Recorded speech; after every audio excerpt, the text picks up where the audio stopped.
5. Su humildad.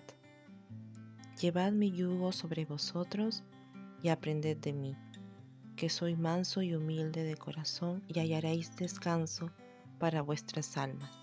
Mateo 11:29. La humildad del alma nada tiene que ver con la humildad de Cristo.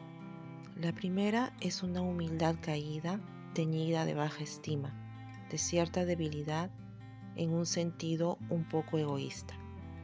Pareciera ser una humildad disfrazada, una caricatura grotesca, una falsificación de la verdadera humildad, de la única humildad, la de Él.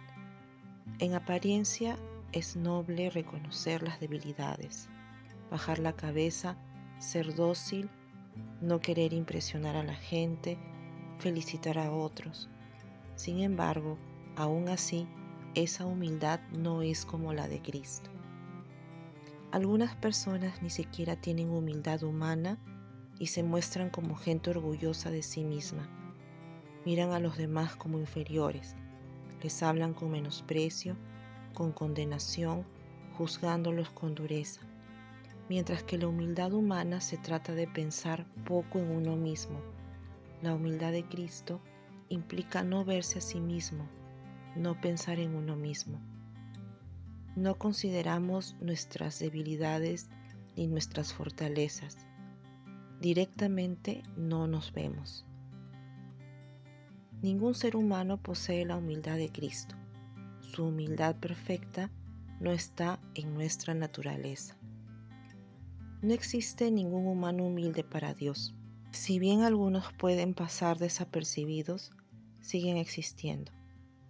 La humildad de Cristo es morir a nosotros mismos, y eso solo se consigue dejando nuestra vida en el altar.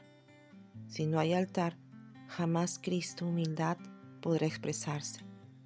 De allí que Jesús nos enseña a tener la humildad y sencillez de los niños, exhortándonos a ser como ellos.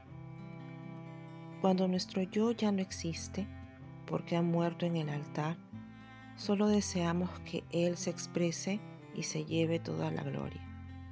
A esta humildad no se llega por esfuerzo humano o por sometimiento al otro, y ciertamente tampoco por actuar que no somos importantes y que preferimos pasar desapercibidos, sino por morir en el altar. A veces, como lo hizo con el apóstol Pablo, el Señor nos deja un aguijón para recordarnos de nuestra debilidad y de nuestra necesidad de Él. La humildad de Cristo es perfecta, no se somete a nada ni es débil. Es una humildad marcada por la docilidad, sin ambición, un olvidarse de sí mismo para acordarse del amor del Padre. En Jesús no hubo arrogancia. Él no pudo vivir sin orar y depender de su Padre, sin preguntarle qué debía hacer y qué no. Él solo quiso ser útil y servirle. Como veremos más adelante, Cristo pudo mostrar su limitación y decir, por ejemplo, que no sabía la fecha de la segunda venida, y a la vez mostrar su omnisciencia. Jesús no dejó de ser Dios, ni se desvistió de los atributos divinos a fin de convertirse en hombre, sino que, como tal, sometió el uso de sus atributos divinos a la voluntad del Padre, lo cual hacía que, en ciertas oportunidades, su omnisciencia se manifestara.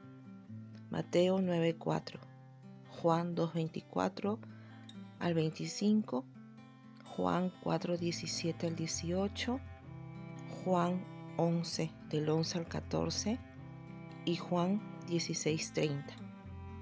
Y, en otras, cuando ésta estaba velada por su humanidad, obraba conforme a la voluntad del Padre. Marcos 13:32.